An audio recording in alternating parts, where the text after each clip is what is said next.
Hi, my name is Sana. Welcome to my channel. I scraped together some of my proof copies. I went through some publisher catalogs and I have a little list to share with you. So obviously a lot of people will make a books I'm excited for in 2021 video at the beginning of the year, and sometimes we don't even really know that much about certain books that are coming out at the end of the year yet at that point. The kind of books I'm currently interested in reading: a lot of climate related fiction, witches, historical, always sci-fi, dystopian, apocalyptic. Vampires are coming back, I heard. I don't think I have any vampires on this list, but I'm keeping a keen eye out. Some fantasy, some literary fiction, some translated fiction.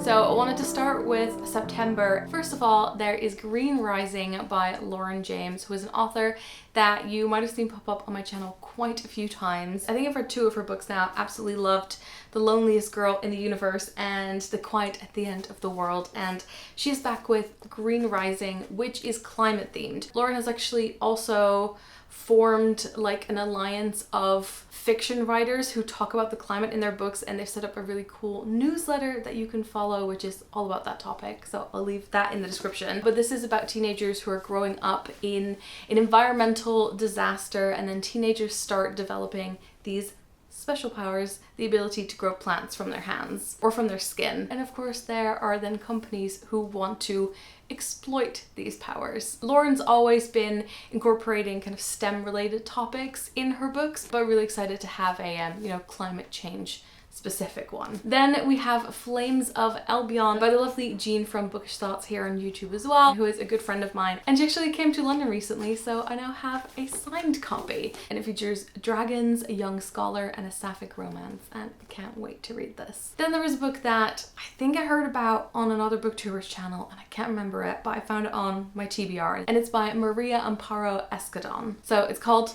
LA Weather, and it is about a very dry Los Angeles. Obviously LA has a drought problem already, but I think this is set more in the future, or at least it's escalated more. There are evacuations and gentrification guilt, that's a tongue twister, and lots of secrets. Just sounded right up my street. I have read a YA book which I think was called Dry by Neil Shusterman, which has a very similar setup, but I guess a different approach, which I found quite interesting. There was one that I actually hadn't heard about at all until I started doing research for this video, and it is White Smoke by Tiffany D. Jackson. And I'm just gonna do the short pitch for this, which is the only pitch I needed, which is The Haunting of Hill House meets Get Out. This book landed in the mail yesterday and I was so excited. I actually got to see a physical copy of it a few weeks back, but it is The Sister Who Ate Her Brothers by Jen Campbell. Absolutely stunning. It is a collection of gruesome fairy tales. I read Jen's adult dark short story collection last Halloween. If you watch Jen Campbell on YouTube, this will not be a surprise to you, but this features queer and disabled characters and has positive representation of disfigurement as well. Brilliant illustrations by Adam D'Souza as well. We've got this page called The House That Was Filled with Ghosts, and ooh, The Souls Trapped Under the Sea. This is probably one of my favorite drawings. Let's get into November. I guess this is a long-awaited book that I actually haven't known about for that long, but I was hoping it was gonna come. And it is Terciel and Eleanor by Garth Nix. I'm really lucky and I got a proof copy that is 13 out of 50 for being a super fan. I've basically been a fan of the Old Kingdom series ever since my first job in publishing, which was at Hotkey Books. I got to meet Garth, I got to go on tour with him. The first book in the original trilogy is Sabriel. There have been prequels, sequels. I guess this is going to be a prequel as well, because Terciel and Eleanor are the parents of Sabriel. I think this is a new map. You know what? I'm missing one in the series that I've never had a physical copy of, so I'm gonna need to get on that. But yeah, here is the copy of Sabriel. These are the new editions they have brought out, and I've been thinking about doing a introduction to the Old Kingdom series video, because I know that when you want to start a fantasy series, you kind of need to be persuaded into it sometimes, because it's such a big step to take, because you kind of need to know what you're getting yourself in for. I love the world, I love all the characters. This is like fantasy that feels, again, you can see it's not massive, it feels like very accessible fantasy to me. There's a world of like necromancy and going into death, but I just love the interplay of the characters and all the different settings in the world. So very excited for that. Then on November 9th, there is Synopticon, which I got a PR email about, and I immediately thought, oh, this is really cool. Again, hadn't heard about it before. It's a celebration of Chinese science fiction with a bunch of short stories, and they've all been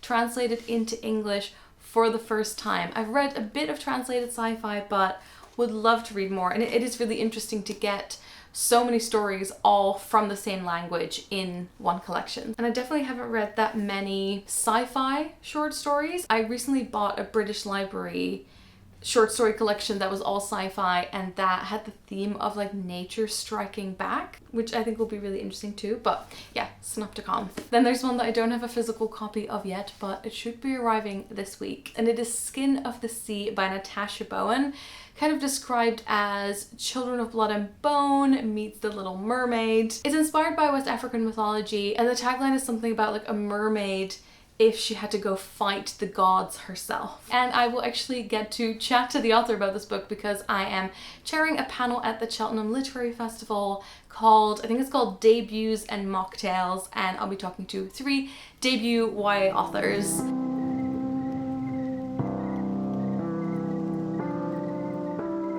I've got 1 in December and 2 in 2020. We're slightly going into the next year. The one in December is called A History of Wild Places by Shay Earnshaw. It's coming out December 7th. I'm not entirely sure if it's coming out in the UK, but hopefully I'll be able to order it either way. So Shay is the author of The Wicked Deep, which I have heard of before, which is about 3 girls who get drowned because people say that they're witches, and then I think they turn into like ghost mermaids, something like that. But this book, A History of Wild Places, is about a commune where people are not allowed to come in or leave because they're scared of this like virus, does it exist? I don't know, spreading. And then there are some people that go missing. One of the things that I immediately saw in the reviews is that someone compared it to The Village. I absolutely love The Village. I love reading about cults. So this is totally up my street. Okay, so 2 books for 2022. Sometimes halfway through the previous year, you already get an email saying, this is our book for 2022. We've made early proof copies. We're so excited for this. This is the book. Each of the imprints at a publisher will have like their big book. So here's 2 of them. These were both books that when I got sent the email, I was like, okay, yeah, they know what I like. First off, there is Pandora by Susan Stokes Chapman. This is an expensive proof copy, like hardback, foil, they're pulling out all the stops. Coming out January 27th, it is set in 1799 in London, and there's the discovery of a mysterious ancient Greek vase. So it says it's supposed to be atmospheric and deliciously page-turning. I actually haven't looked up what the final cover will look like, but I'll put that on the screen if I can find it. And then finally, last one in this video, this is The Hemlock Cure by Joanne Byrne, out in February 2022. I love this pitch. I kind of read most of the pitch and I was like, oh yeah, I'm interested. And then the note at the bottom really did it for me. So set in 1665, and the women of, I don't know how to pronounce this town name, Ayam, keep many secrets. This is based on the real history of an English village during the Great Plague. I love apocalyptic books, I love pandemic books, I love historical books. I think this is a great combination. There is like a secretive apothecary, there is a village midwife who knows something about him, there is his daughter, and meanwhile another danger is on its way from London, one that threatens to engulf them all. I don't usually have a huge list of books looking ahead. There's usually just like a handful. Definitely let me know which one sounds the most interesting to you. That's all for me. Thanks so much for watching, and I'll see you soon. Doei!